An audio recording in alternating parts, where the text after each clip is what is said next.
E aí galera, bem-vindos a mais um vídeo, Bruno Okamoto aqui, e eu quero falar para vocês hoje sobre um guia introdutório à contabilidade, a finanças e a investimento.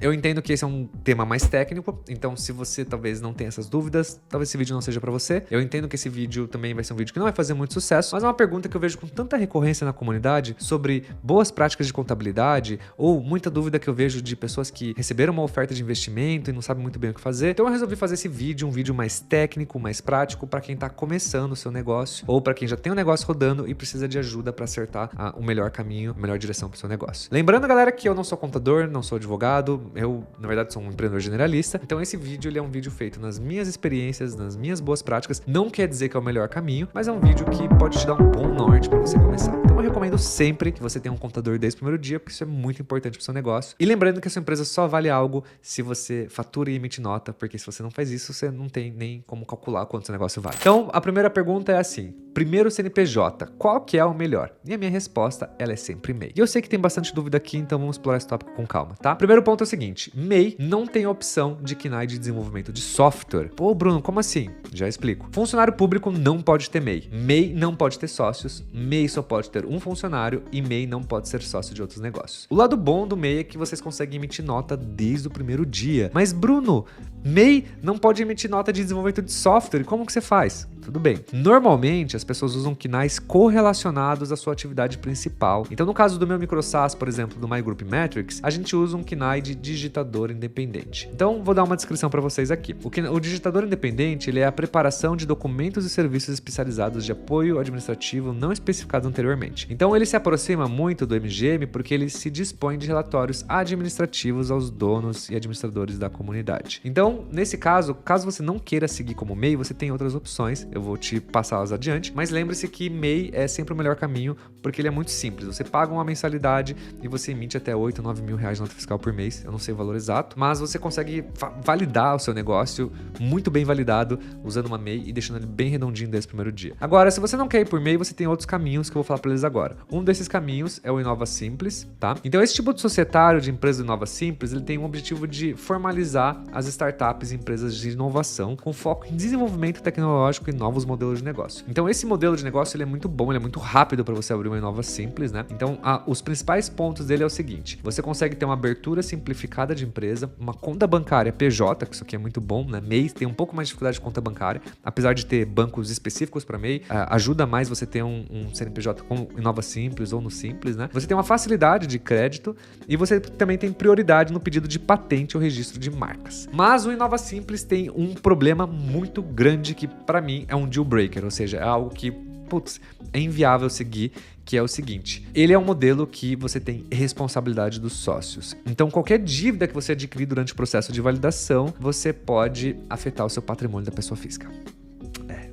Então, talvez esse modelo de Inova Simples, na minha visão, ele não seja o melhor modelo, porque no final do dia, montar uma startup, montar um MicroSAS, montar um SaaS é um negócio de risco. E se você mistura muito essas coisas, eu não acho bacana. Então, eu sempre pulo Inova Simples e vou pro outro. Mas, de novo, se você se enquadra aqui, você tem um produto e você, inclusive, se beneficiaria demais sobre patente e tal, Inova Simples funciona super bem. Uma rápida pausa para contar para vocês sobre o patrocinador do nosso vídeo de hoje, que é o Crisp. O Crisp é uma ferramenta omnichannel que eu já venho usando há muito tempo, gosto muito dela. Eu uso essa ferramenta para fazer marketing, vendas, suporte, tudo que você imagina. Como vocês podem ver aqui dentro do Crisp, eu tenho ele plugado em todos os meus produtos. Eu tenho ele plugado no meu MicroSAS, que é o MGM, tenho ele plugado no meu blog, tenho ele plugado na minha comunidade e nos meus infoprodutos. E um hackzinho que eu fiz, que vem me dando muito retorno mesmo, muito simples, é o seguinte: toda vez que uma pessoa entra num MicroSAS ou num site que eu preciso saber se aquele lead quer comprar ou não quer, quais são suas objeções, quais são suas dúvidas, eu ponho esse pequeno pop-up aqui para perguntar o nome, e-mail e telefone dele, quando ele clica em comprar. Logo em seguida, usando o próprio Crisp, eu disparo uma mensagem para a pessoa falando o seguinte: sou do time do Bruno Okamoto, vi que você visitou nosso carrinho, mas não finalizou a compra. E quase 100% das pessoas me respondem aqui no Crisp, me dando um feedback sobre por que a pessoa concluiu a compra, por que ela não concluiu a compra, e eu consigo mapear todas as objeções, todas as dúvidas e todos os feedbacks que eu recebo, e eu acredito que essa é uma das melhores formas para você conseguir falar com seus leads antes de só jogar as pessoas num carrinho de checkout ou só jogar na sua página. Então, se você tem múltiplas ferramentas, vende infoprodutos, vende SaaS,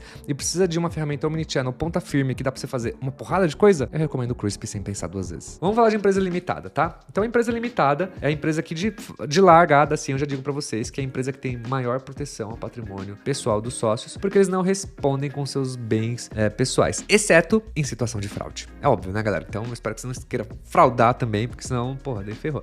Mas olha só, alguns destaques da limitada, tá? Então, empresa limitada, ela tem um custo de abertura muito baixo, o capital societário pode ser muito baixo, então você não precisa colocar muita grana. Você precisa pagar um contador, mas tem opções baratas como a Contabilizei, e aí é uma decisão sua aceitar essa indicação ou não. Eu pessoalmente não uso Contabilizei, eu uso um contador meu. Eu gosto mais de um atendimento pessoal, aí fica a seu critério.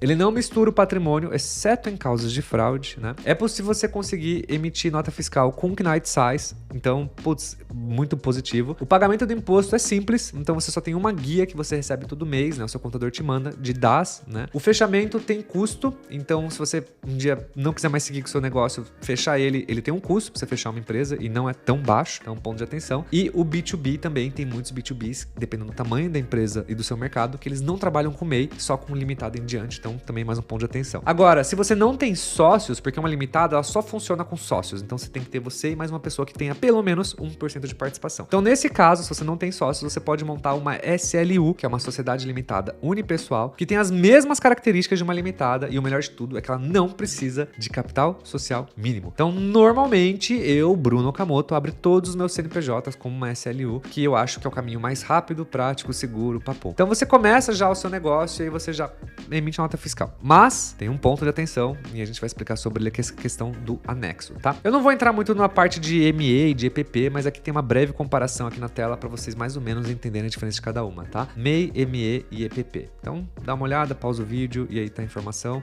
Eu, pessoalmente, nunca usei esses modelos de empresa e nunca fui muito a fundo, então não tenho tanta experiência para dizer para vocês. Agora eu vou falar sobre os KNAIs, tá? Agora funciona assim, ó. Quando vocês abrem um CNPJ, vocês podem se enquadrar em dois tipos de alíquotas diferentes de imposto. E uma começa com 6% e a outra 15%. E é claro que o SAS está nos 15%. Então, o que diferencia uma alíquota de outra? Como você pode começar na melhor alíquota? E o que diferencia na prática é uma coisa chamada fator R. E o fator R, ele funciona na prática assim. Se você gastar mais de 28% do seu MRR, ou seja, do seu faturamento, nos últimos 12 meses em pagamento de folha da sua equipe ou de Prolabore, você se enquadra como anexo 3, que você tem esse imposto baixo. Agora, se você não gastou esse 1/3 do seu faturamento em Prolabore ou folha ou salário, você se enquadra no anexo 5. Então a fórmula basicamente é essa aqui: fator R, ou seja, igual total da massa salarial dividido pela receita bruta da empresa. Quais são os principais KNAIs de SAS que vocês têm que usar então no seu negócio? O primeiro KNAI se chama 62031/00, desenvolvimento e licenciamento de programas de computadores não customizáveis. Então, esse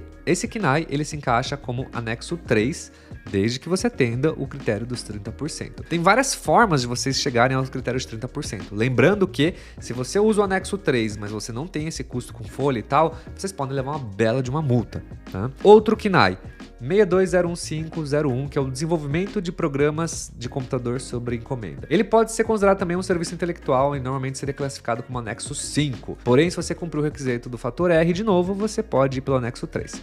Terceiro é o seguinte: desenvolvimento e licenciamento de programas de computador customizável. Então, assim como no caso de um software não customizável, essa atividade pode se enquadrar no anexo 3, desde que atenda ao fator R. O KNAI mais comum utilizado é o último da lista. Então, este aqui é o que a grande maioria do SaaS usa: desenvolvimento e licenciamento de programas de computadores customizáveis. Beleza? Então, veja a diferença aqui na prática dos dois enquadramentos, tá? Esse aqui é o anexo 3, que vocês estão vendo na minha tela. Então, até 180 mil por ano, você paga 6%, depois 11, 13, 16, 21 e 33. Depois vocês têm a parte do anexo 5, que já começa com 15, 18 e 19. Putz, Bruno, mas eu tô começando a minha empresa, eu não tenho faturamento, não pago Prolabore, não pago com nada. Então assim, ó, o que eu normalmente faço nos meus negócios é começar no enquadramento de anexo 3 e eu começo todos os meus negócios. Então eu injeto um pouco de capital nessa empresa para eu tirar um mínimo que eu possa de Prolabore para que isso conte como folha desde o primeiro dia. E aí eu já vou abatendo depois no futuro a receita do meu SaaS, porque eu começo gastando, né, antes de começar a faturar com o meu SaaS, mas como eu já faço meus negócios de uma maneira muito mais assertiva, já tenho um pouco mais de experiência em lançar o SaaS e saber qual SaaS vai vingar ou não, eu não me importo de fazer fazer esse investimento de tirar esse mínimo possível para ir gerando custo para essa empresa, para depois eu me enquadrar no anexo 3 e diminuindo os impostos e o meu KNAI. Então, o que vocês precisam fazer na prática, galera, é manter um custo perto dos 28% durante o ano, mas nada impede você começar com o anexo 3 sem ter esse investimento mensal. Mas é importante frisar que se você, levar uma multa, essa multa varia entre 75% e 225% do seu imposto devido. E essas penalidades são todas previstas no artigo 96 dessa resolução CG-SN 140, blá blá blá blá. Ou seja, se você for pego fazendo falcatrua, a porrada é grande, então não façam falcatrua, comece a empresa redondinho, mas você consegue começar no anexo 3 se você acertar algumas coisas ali. Ou seja, comece a empresa direitinho, conversa com o seu contador, como você poderia começar no anexo 3, tenta entender os caminhos disponíveis, veja se você pode seguir algo parecido com o que eu sugeri, de você tirar um pouco de prolabore da sua empresa, mesmo com ela ainda não tendo faturamento. Veja os caminhos disponíveis para você se enquadrar no anexo 3, tá? Quase todo mundo da comunidade consegue se enquadrar no anexo 3, basta você conversar com um especialista e ele pode te dar umas boas dicas, tá bom? Lembrando, galera, que se vocês começarem no anexo 3 e não tiverem e forem multados, a multa ela representa entre 75% e 225% do valor devido. Então, não é brincadeira, é um negócio que pega mesmo, beleza? Agora, é uma pergunta que eu recebo bastante. Bruno, lucro real ou lucro presumido? Então, vamos supor que por algum motivo você não se enquadra mais no simples, Então, no meu caso, eu sou sócio de uma SA. Então, por eu ser sócio de uma SA, em tese, eu não consigo ser sócio de mais nenhuma outra empresa que, quando eu viro sócio dela, eu desenquadro essa empresa do simples. Então, eu sou quase um monstro, Eu não posso nem virar sócio das empresas que eu desenquadro todo mundo do simples. Mas a moral da história é que, assim, lucro real e lucro presumido, ele é bem mais complexo de manejar. Então, além de você ter um custo muito maior com o contador e ser algo que envolve muito mais guias para você pagar, ele também tem essa questão de RPJ, CSLL, PIS, COFINS, ICMS, ICS. É complexo e tem bastante coisa para pagar. Então, olha só, na minha visão, o lucro real e presumido ele não é o melhor caminho para você começar um negócio pequeno de SaaS, tá? Existe essa complicação, então, a questão de tributador, ao custo do contador e a vários processos burocráticos, beleza? Então, galera, assim, lucro real e presumido é só para quem já tem um negócio estabilizado, que já fatura bem, que já tem uma equipe e que aí contabilmente faz sentido fazer essa mudança e fazer esse investimento para você virar essa chave. Mas na minha visão, para um micro SaaS, para uma galera early stage, que eu pressuponho que seja a maioria de vocês do vídeo, eu não começaria como lucro real ou como presumido, exceto se você tiver algum motivo específico, como por exemplo no meu caso, que eu sou sócio de uma SA, que nem eu menciono aqui no meu conteúdo, Então você não pode abrir nenhuma empresa ou virar sócio de uma empresa no Simples Nacional. Agora vamos falar sobre prolabore e retirada de lucro, tá? Então o que é prolabore na prática? Prolabore, ele é o equivalente a um salário pago ao sócio administrador da empresa, ou seja, aquela pessoa que além de ser sócio, trabalha na operação do negócio e esse valor serve como uma compensação financeira pelo seu tempo, pelo esforço investido na gestão do negócio. Normalmente, prolabore, ele tem uma incidência de imposto muito alta, por isso que a grande maioria das pessoas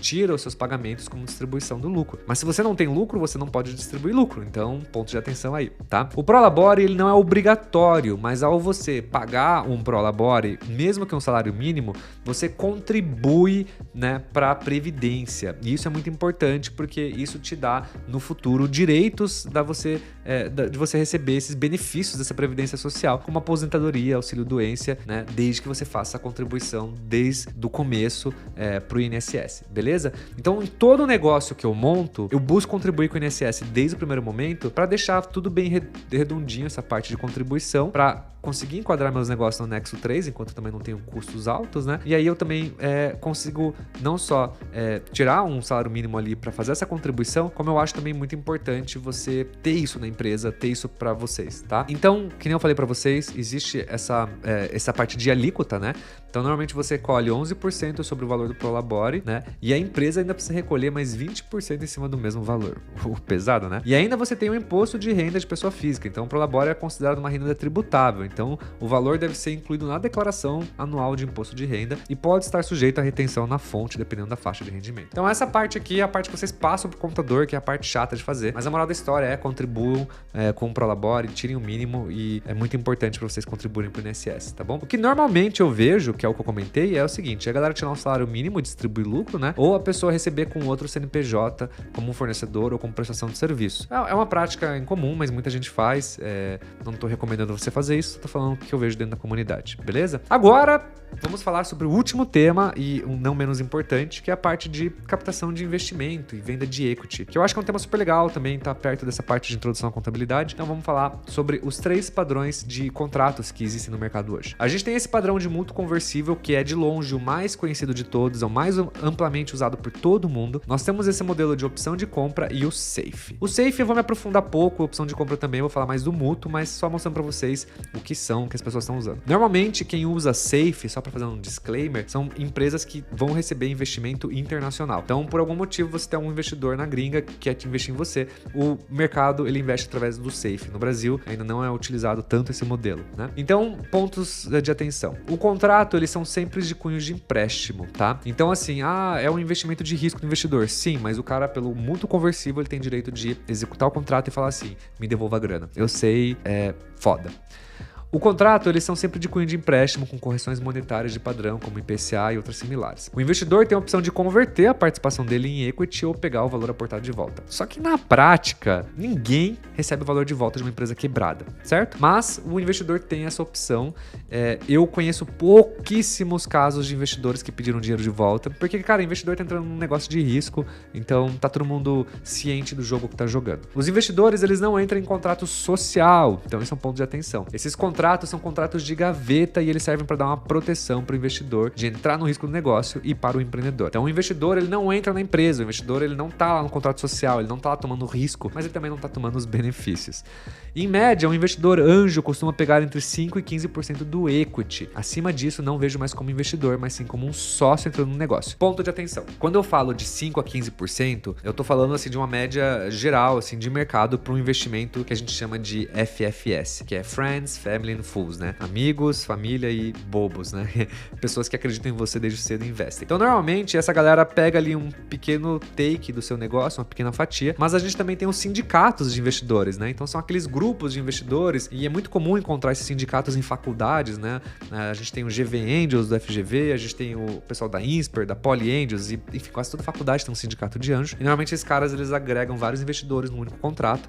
Então, quando eu digo que fica entre 5% e 15%, pensando num cenário de 15% é quando tem esses vários investidores e o de 5% a 10% no máximo é para pequenas pessoas individuais e estratégicas, tá? E agora, se uma pessoa pega mais de 20% do seu negócio, eu já não vejo mais isso como investimento. A pessoa já está literalmente comprando uma fatia relevante da sua empresa e aí ela já é um sócio e é outra conversa. Então, nem mais considere como investidor, considere como um sócio investidor ou como um sócio mesmo, porque acima de 20% você está fechando as portas para uma futura rodada de investimento profissional, de um venture capital, né, de um fundo de investimento. Nenhum fundo entra num negócio em que os investidores e os sócios têm uma proporção de equity muito parecida. Então fica aí um ponto de atenção, tá? Normalmente o investidor entra no máximo se o empreendedor tem até 80%. Abaixo de 80%, numa primeira rodada de investimento, os investidores já se afastam, não veem como uma boa oportunidade. Investidor anjo não tem direito a tomar nenhuma decisão na companhia. O seu papel é ajudar o empreendedor e o negócio a crescer e não participar ativamente das decisões do dia a dia. Isso aqui é um ponto muito relevante, por isso que eu falo para vocês que vocês têm que conhecer os investidores de vocês. Se vocês receberem uma oferta de um investidor e esse investidor ele não tem experiência em investir, nunca investiu em nenhum outro negócio, não tem nem track record de investimento, cara, talvez não seja uma boa oportunidade para você, porque normalmente quando você pega uma pessoa muito inexperiente no mercado de investimento, o cara vai querer dar muito pitaco no seu negócio, vai querer entrar muito, e aí eu já acho que tem um ponto de atenção. Então, lembre-se que captação de investimento é uma via de duas mãos. Você tem que conhecer o investidor tem que conhecer você. E não é só porque o cara tem grana, o cara tem direito de saber tudo do seu negócio e você não tem direito de saber nada dele. É um casamento de longo prazo, então, né, tem que existir essa diligência dos dois lados. Antes de captar investimento, então, busque sempre conhecer esse investidor e definir muito bem quais vão ser suas responsabilidades e o que você pode esperar dele. Então, cara, você trocou uma ideia com o cara falou, meu Deus, posso te abrir muita porta, networking, etc. Tá, mas como a gente quantifica isso? Então, na prática, o que você pode ser responsável? Qual que é a sua única responsabilidade? Me trazer 5 reuniões por mês? Me trazer 10 reuniões por mês? Me trazer clientes? Quantos em contrato? quantos reais em contrato você vai me gerar. Então é muito importante vocês alinharem muito bem essas expectativas se houverem promessas que não sejam além do financeiro. Porque a grande maioria dos investidores, eles também têm interesse de estar perto do negócio. Então o que eu recomendo para vocês fazerem de boas práticas de governança é fazer um pequeno relatório mensal com as principais métricas, o seu roadmap e os principais desafios, porque isso pode ajudar os investidores a entender como eles podem agregar ao seu negócio, tá? Então isso é uma breve explicação. Agora, falando sobre os modelos de contrato de mútuo conversível, opção de compra. Mútuo conversível é esse contrato de empréstimo que eu falei, e ele é a prática mais comum do mercado. A opção do compra, ela é um pouco mais incomum, tá? A opção de compra é quando você tem uma opção de compra de equity, e aquela opção você pode converter e trocar pelo equity. O mútuo, ele já é um contrato de empréstimo e é o contrato que, por padrão de mercado, a galera usa mais, por ele ser um instrumento mais amplamente conhecido, que também dá os mesmos direitos e preferências, então mútuo conversível acaba sendo o preferido. Abrindo rápido parênteses, de novo, não sou advogado, isso é o que eu aprendi na minha jornada, e é isso aí, fechando parênteses. Então, galera, mútuo conversível é o padrão de mercado e vocês acham bastante templates, mas eu recomendo que caso você vá receber um investimento de um mútuo conversível, que você contrate um advogado e faça um bom trabalho, porque receber um investimento pode dar muito problema se você não fizer um bom contrato amarrando todas as pontas. Agora, caso você queira vender a sua participação societária, você não pode considerar ele como um investidor, mas sim como um sócio. E nesse caso, você precisa fazer um documento chamado Acordo de Sócios, tá? E esse documento ele é muito importante, ele vai definir a participação dos sócios, as responsabilidades de cada um e assim por diante. Então, se você digitar no Google Acordo de Sócios, já vão ver vários templates, o ChatGPT te gera templates, mas Acordo de Sócios nada mais é do que você combinar o jogo com o seu novo sócio. O que acontece se um sócio sair? O que acontece se um sócio falecer? Como que a gente toma decisão quando rolar um impasse? Quais são suas expectativas de tempo, esforço? Se você vai pôr grana, não vai pôr grana? Quem vai tirar grana? Quanto vai tirar de grana? Como a gente vai distribuir lucro? Então é muito importante vocês organizarem essas expectativas, porque depois, se der merda, já tá tudo muito bem organizado, muito bem documentado, e isso evita. E aí, quando vocês fazem esse acordo de sócios, vocês definem certinho a participação e as responsabilidades e tudo mais. Um outro destaque, que isso aqui é muito importante, tá? É que em uma venda de equity, o dinheiro não vai pro caixa do negócio, e sim pro bolso do empreendedor. Já no caso de investimento anjo, o dinheiro vai direto pro caixa do negócio. Então, se alguém chega pra você e fala, cara, eu quero comprar 30% do seu negócio por 500k, a pergunta é, esse dinheiro vai pra você ou esse dinheiro vai pro negócio? Porque se for pro negócio, ele tá entrando como investidor anjo e ele tá te fazendo uma oferta de 500 mil por 30% do seu negócio. E a partir disso, você consegue calcular o valuation de quanto vale o seu negócio, tá? Agora, se for pro seu bolso, aí é uma decisão muito mais pessoal, se você acha que essa sua participação, seu negócio, enfim, vale esse preço. Beleza, galera? Pessoal, esse aqui é um vídeo mais técnico, um pouco mais focado em leitura aqui na minha colinha, mas é um vídeo que ele pode gerar bastante insight para você ter um ponto de partida. Se vocês tiverem qualquer dúvida sobre esse tema, vocês podem deixar aqui nos comentários, eu tento responder todo mundo. E tamo junto demais. Vejo vocês na semana que vem.